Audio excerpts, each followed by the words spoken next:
quicker you're here, the faster you go.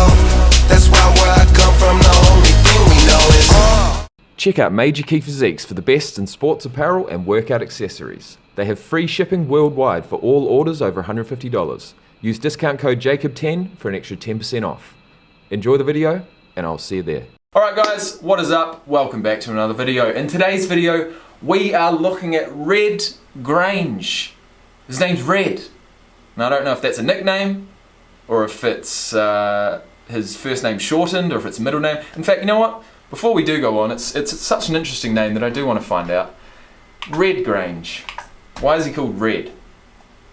In the last one we looked at Mike Haynes, I believe, and before that was Terry Bradshaw. Red Grange. Harold Edward Red Grange.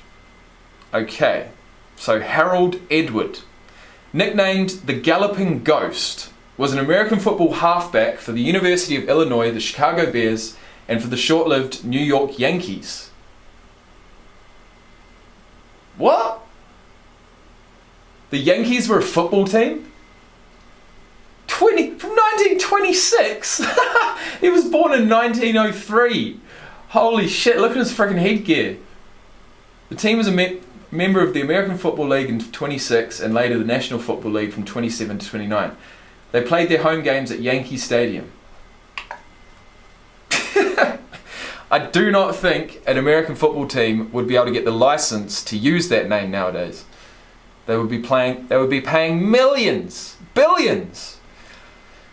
Okay, what do we got? In college, he was a 3-time consensus All-American and led his team to a national championship in 1923. That's almost 100 years ago, guys. He was the only consensus All-American running back in 1924 who was not a member of the Four Horsemen of Notre Dame. And the Four Horsemen were a group of American football players under coach Knute Rockne. They were the backfield of Notre Dame's 1924 football team. The Four Horsemen. Alright guys, well this is definitely some history. 1903, June 13th, 1903. Unfortunately, he has passed away. He passed away in 1991 at the age of 87.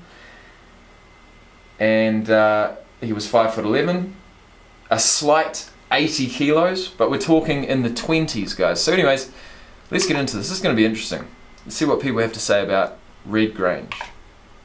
Learn out on a football field. You learn how to take a good licking and not cry about it. You learn how to hand one out and not go around bragging about it. Mate, that's the advice from the 20s. Principles have not changed, I'll tell you.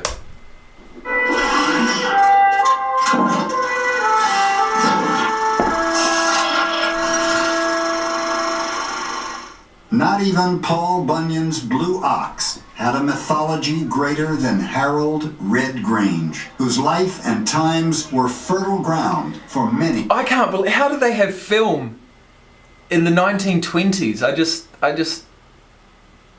don't know the mechanics of it. How did they even work it? How did it work? For some reason I thought that there wasn't film as far back as that. I mean, this is a collection of photos put together on a reel, right? Ale. Still looks pretty good, man. I'm impressed. During 13 years of high school, college, and professional football, Red Grange carried the ball 4,013 times for an average of 8.1 yards. What? 4,013 carries. Average of 8.1 yards. That's 32,000 fucking rushing yards. And scored 531 touchdowns. What? Holy shit! Oh my gosh, okay, yeah. What an absolute legend. I don't know who he was playing against, but still, he definitely brought something new to the game. This astonishing record still stands today. Damon Runyon, who was a famous sports writer of the day, he said that Grange does the work of 3 men and a horse. Grange was the greatest broken field runner of his time. Fielding Yost, Straight through. Head coach, University of Michigan. Oh, fuck yeah, that's it. About Grange. Push him off. He said all Grange can do is run.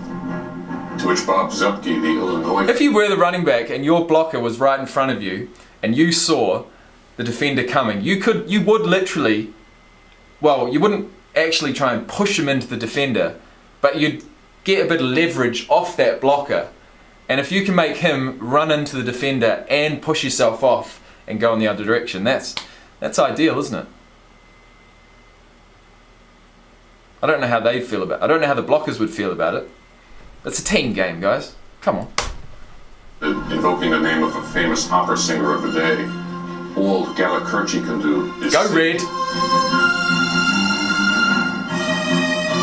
That is some beautiful cinematic work from back in the 20s, I must say. That's phenomenal.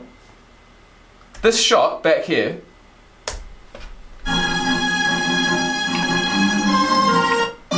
this shot back here, The Illinois coach responded, this shot is incredible. Famous opera singer of the day, all Galacurci Look at this. can do is sing.